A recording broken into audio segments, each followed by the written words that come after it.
seu nome, a sua idade, a sua profissão e há quanto tempo você é portador do vírus HIV. Você fala um pouco sobre preconceito. Ok. Bom, boa tarde. Meu nome é Murilo Bezerra Duarte. Eu tenho 53 anos. Sou portador do vírus HIV já há 24 anos. Né? Sou técnico em administração de empresa e sou formado em artes plásticas pela Pan-Americana aqui em São Paulo. Eu, na época que eu me descobri portador, não foi nem através de exames, até porque não se tinha o hábito de fazer isso. Nós sabíamos que alguma coisa muito feia estava acontecendo fora do Brasil, mas principalmente nos Estados Unidos, que era dita, já estava sendo divulgada como a peste gay. Mas ninguém tinha noção do que estava acontecendo mesmo, nem se imaginava também que isso estava já no Brasil, né? Então, quando eu fui me descobrir é porque já comecei a ficar tendo algumas febres, problemas de garganta muito frequentes e uma perca de peso. Né? Um pouco já preocupado, mas sem também achar que a peste gay já estava no Brasil, né? Mas também sempre passava aquele fantasma por trás. Eu tinha um relacionamento fixo já de alguns anos, então não me passava pela cabeça que eu poderia estar sofrendo dessa tal peste gay que estava nos Estados Unidos. Mas, preocupado já com o meu problema de saúde, que estava acontecendo com uma certa frequência, eu resolvi voltar para o Rio de Janeiro. E, através do convênio médico, um médico começou a pesquisar, né, a sondar também. Nisso também a minha parte de saúde começou a ficar muito fragilizada muito rapidamente, né, a ponto de eu ter minha média de peso normalmente de 58, 60 quilos, eu tenho 1,70 de altura, e eu comecei a perder muito peso. Logo praticamente assim no clímax, né, da situação, eu já estava pesando uns 33 quilos por aí e foi diagnosticado uma tuberculose, uma herpes zoster, que tomou todo o meu lado facial esquerdo e do tórax também, fiquei muito desfigurado, e a toxoplasmose cerebral também, que eu tive 2 ataques na época. Aí logo disso não tinha outra solução, na época também já estava acontecendo sobre dessa situação, tanto no Rio de Janeiro como aqui em São Paulo. Fui logo internado na cidade universitária, lá na Ilha do Fundão, no Rio de Janeiro. E entrei em coma, fiquei 20 dias em coma total mesmo, né? Os hospitais, tanto lá como aqui em São Paulo, Emílio Ribas, muito lotado de pessoas já, em macas pelos corredores, e a rotatividade era muito grande, era internar numa situação bem parecida com a minha, como todos estavam naquela época, né?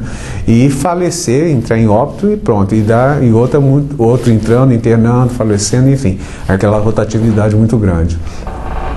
O médico na época chegou e falou para o meu pai, para minha mãe, falou assim: olha, não tem mais o que fazer, entendeu? Infelizmente a situação, ele está muito debilitado, são situações de tanto a tuberculose como a toxoplasmose, né? O peso dele está muito desnutrido, muito ruim mesmo. Não tem mais o que fazer, né? Então é só tomar as providências aí, porque não tem muito o que fazer por ele. E era o que todo mundo sempre pensava, familiares e os próprios portadores na época achavam. Descobriu, começou a ter certas situações, era morrer mesmo, não tinha outra, era o atestado de óbito de todo mundo, né? Principalmente os gays naquela época. Então, meu pai comprou o caixão, começou a tomar as providências, né?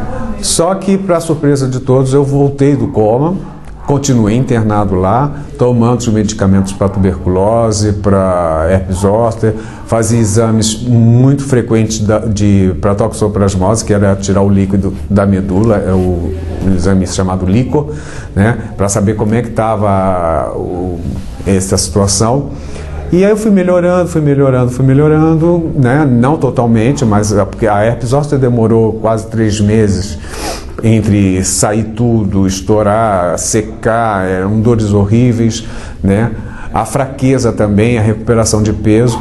Mas eu voltei e tudo mais, aí eles falaram assim: olha, já que ele não entrou em óbito, vamos ter que dar alta para ele vai voltar para casa e fazer acompanhamento. Ele vai vir com uma certa frequência aqui para fazer acompanhamento, fazer exames, pegar o medicamento e voltar para casa, até porque estava muito lotado, eles precisavam do leito para dar para outras pessoas. E aí eu voltei para casa e semanalmente, às vezes tinha dia da semana, 2 vezes por semana, tinha que ir lá para fazer exame, para fazer coleta de sangue, bababá, me pesar, ver. Mas eu acho que estando em casa, com uma alimentação melhor, mais tranquila e tudo mais, com a força da família, quando eu digo família, pai, mãe, meu irmão e minha irmã, né? Porque na época aí entra o lance do preconceito, que é do item que a gente está querendo mais colocar em pauta, né?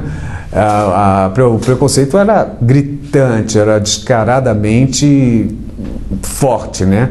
Muitos familiares não queriam saber mais, não queriam nem ter notícias, amigos, entre aspas, né, também sumiram, não queriam saber, mesmo tendo um telhadinho de vidro também, né? Mas também não queriam saber mais, enfim, o preconceito era assim, me senti completamente isolado, mas também não me preocupava muito com isso, até porque eu falei assim, bom, também não vou durar muito tempo, né? Vai ser só mais 6 meses, mais 1 ano, 1 ano e meio talvez, quem sabe, né? Então também não me preocupava, nem estava esquentando muito a cabeça com esse lance de preconceito das pessoas, mas continuei o tratamento, fazer o tratamento direitinho, comendo. Eu sei que depois de 1 ano e pouco, mais ou menos, eu já tinha recuperado um pouco do peso. Voltei para casa dos meus pais lá no Rio, que eu estava lá, né?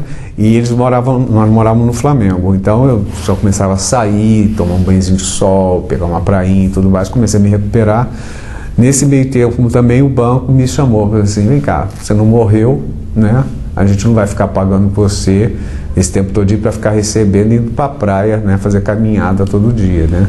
Ou você volta para trabalhar ou você se aposenta, porque também naquela época eles falavam, né, tanto parte do RH do banco, assistente social do banco, falava que era sigiloso, que ninguém sabia do que eu estava passando. Também pura mentira, porque todo mundo já sabia, porque estava visivelmente na cara. Entendeu? É o que eu podia dizer, não, eu tive uma pneumonia forte, eu tive uma gripe forte. Pô, estava na cara do que eu tinha, né? E por ser gay, o que aconteceu? Ele é portador da peste gay, né? Então não tinha muito o que esconder. Então, já tendo consciência do preconceito da família, dos próprios amigos, né? De baladas, de saídas e tudo mais, também. Eu falei, poxa, eu vou voltar a trabalhar. Como é que eu vou voltar a trabalhar? O pessoal não vai querer ficar do meu lado, trabalhar do meu lado, usar o mesmo banheiro, respirar perto de mim, né? Porque na época até o ar se pegava, né? No ar, né? Não tinha informação nenhuma, ninguém sabia de nada, né? Era só mais o lance daquele, botou no mundo lá, peste gay, tá matando todo mundo, babá, mas ninguém sabia ao fundo o que estava acontecendo. Pode. O que você está falando hoje, assim, você pega no ar, assim, vou deixar aí gravando. Porque hoje, assim, mesmo com as pessoas já tendo mais informação, que elas sabem, assim, que os principais meios de transmissão é a relação sexual desprotegida, né? Transfusão de sangue, ou talvez seringas.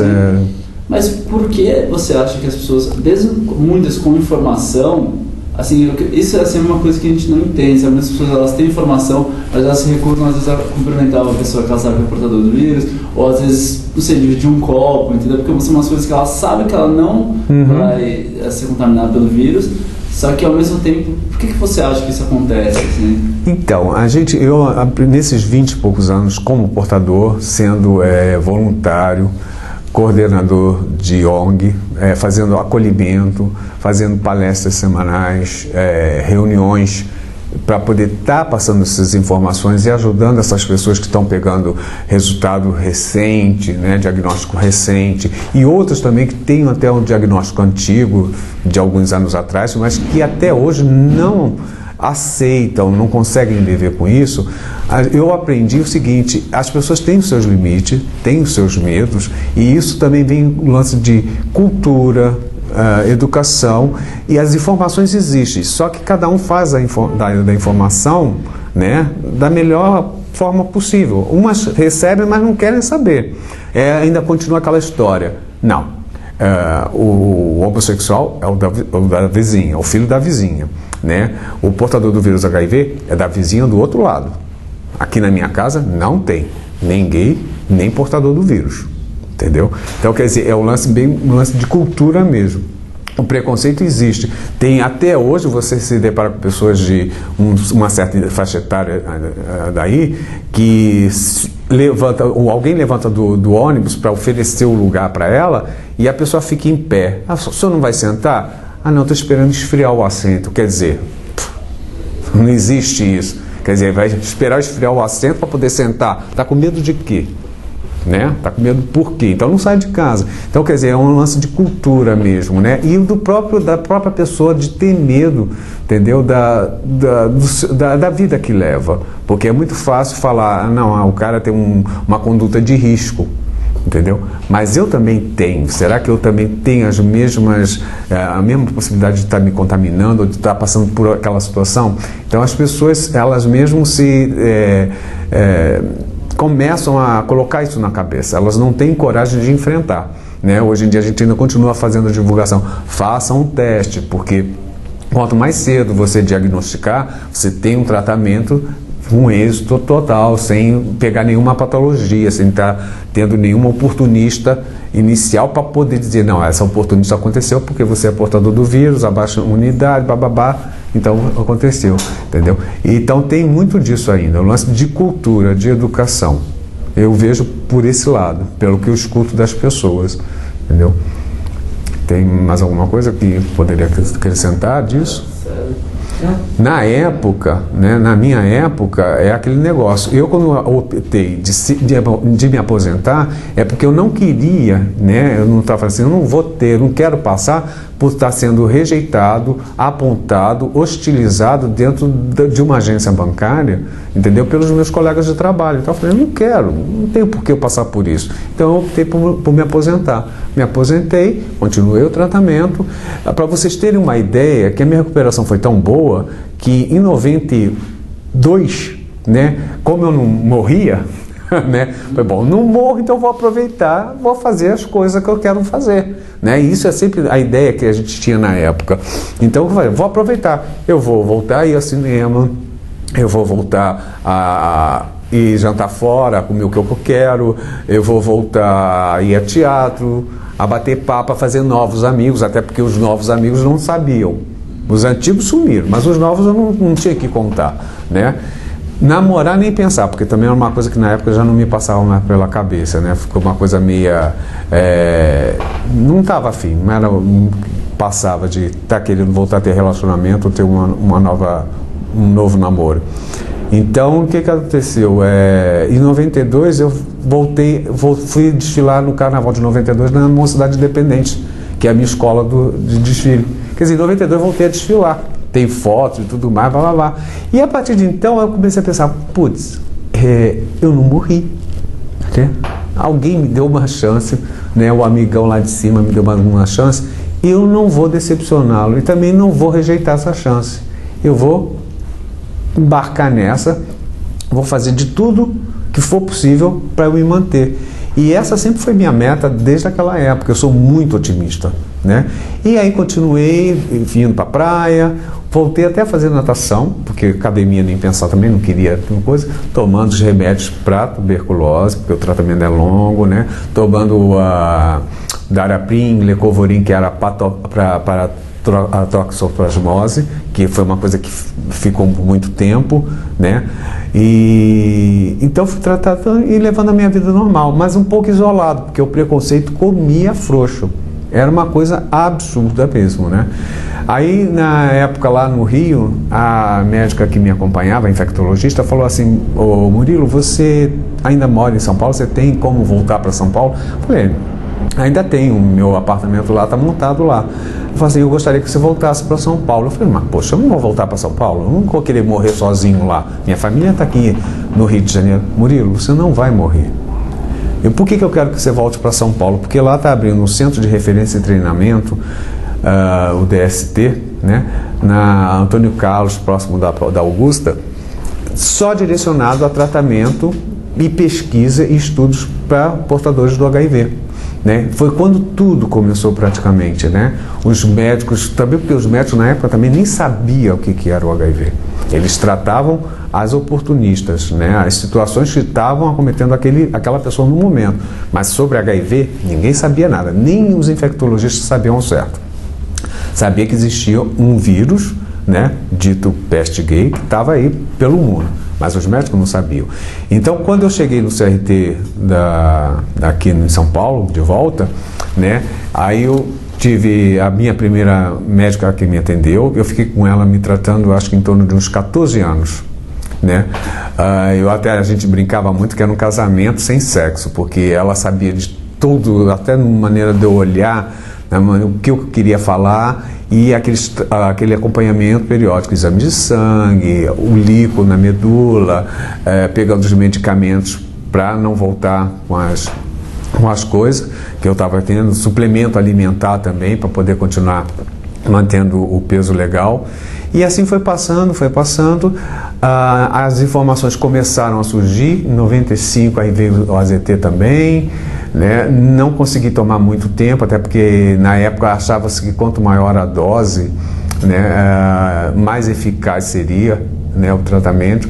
Só que a dose era muito cavalar, eu não me dei bem, começou uma anemia muito grande, aí tiveram que suspender, enfim, teve todo um processo que os médicos não sabiam. Então eles achavam que quanto maior a quantidade, talvez, do AZT, né, que seria mais eficaz para tratar, e não era bem por aí, né? Tinha todo o lance do organismo do paciente, né? Parte de imunológica, a própria carga viral também do cara, como estava. Então, isso naquela época começou esse trabalho de pesquisa deles e de aprendizado deles mesmos. Eu até costumo brincar que eu falo assim, se for colocar direitinho, eu acho que eu já deveria estar até com diploma de médico, porque eu já discuto cara a cara com a médica, que agora é outra. Na época eu fiquei 14 anos com uma, que logo depois passou para outra, porque ela foi promovida, e estou com ela até hoje, também são anos com ela, né? É um relacionamento muito grande de afinidade, de cumplicidade, que isso é muito importante no tratamento médico-paciente, entendeu? Tem que ter aquela cumplicidade de amizade, de poder estar dialogando, perguntando para o médico, entendeu? E o médico dando as informações corretas e minuciosas do que está acontecendo, né? Então, eu aprendi, junto com os médicos, né, a ler os exames, a questionar o porquê, por que vai mudar de medicamento, por que vai fazer isso. Então, eu até brinco muito, eu já devia estar com diploma de médico, né? E quanto ao lance do preconceito, no decorrer desses anos, o que foi acontecendo? Essas informações foram se tornando mais claras, né? Mais precisas, porque aí os médicos também já estavam sabendo mais como lidar com a AIDS, né? Aí veio os antirretrovirais também, e eu passei por todos eles, né? Alguns com os efeitos colaterais, mas que também não eram uma coisa muito frequente. Os 3 primeiros meses, vamos dizer assim, os efeitos colaterais meio chato, mas depois normalizava, vivia de boa, tomando os medicamentos, muita alimentação e vida normal, né? Então, conforme foi descobrindo que não era só também nesse decorrer do tempo, não era só uma peste gay, que tinham outras, né? Os héteros já estavam também se contaminando e automaticamente também passando para as mulheres, né? E aí a coisa já foi tirando um pouco daquele estigma, porra, é uma peste gay, já não era mais, né? E ninguém tem uma prova de que isso tudo começou mesmo com um gay, né?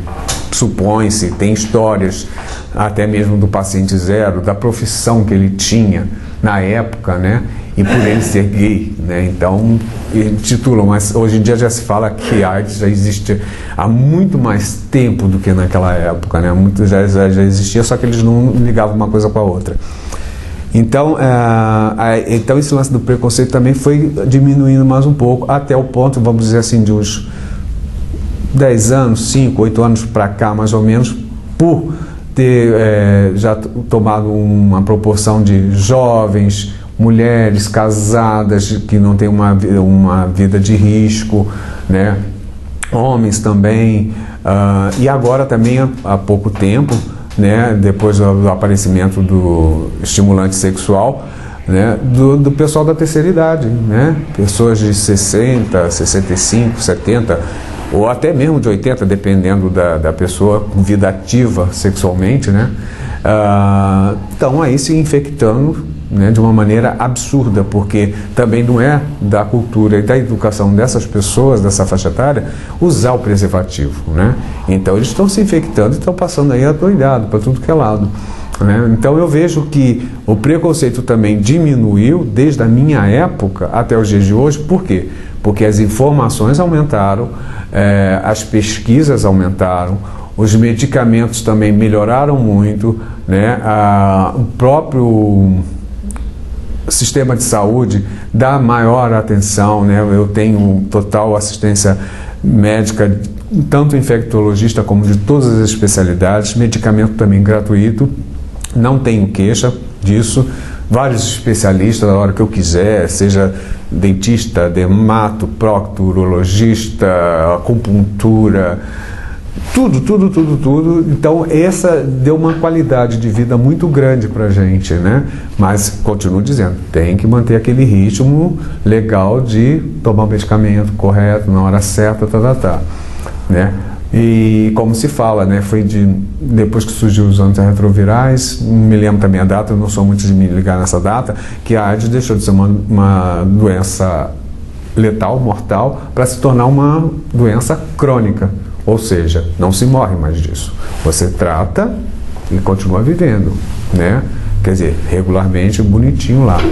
Mas fora disso, se você não acompanha, se não toma o remédio regularmente, se não vai no médico, não faz o exame, com certeza você está sujeito à parte imunológica cair, a carga viral aumentar e você pegar uma oportunista, e nessa oportunista você entrar em óbito, né? Dá uma pausa aqui.